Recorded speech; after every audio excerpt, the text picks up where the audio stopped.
നിനക്ക് അവനെ അടിക്കാനല്ലേ പാടുള്ളൂ. അവനടിച്ചാൽ ആ മാധവനെ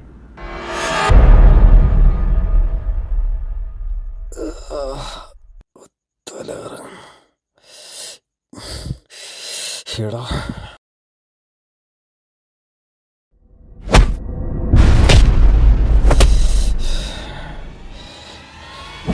എന്റെ തമ്പുരാട്ടിക്ക് വേണ്ടിയാണോ? നിന്റെ തമ്പുരാട്ടിയ? എന്റെ അമ്മ. എടാ അവൾക്കൊക്കെ വേണ്ടി എന്നെ എന്തിനാണ് തല്ലുന്നത്? അവളെ അച്ഛൻ ആസ്പത്രി കിടന്നപ്പോഴത്തേക്കും 27,000 കൊടുത്തു പോയി. അതിലേ ഞാൻ ചെയ്തോളൂ.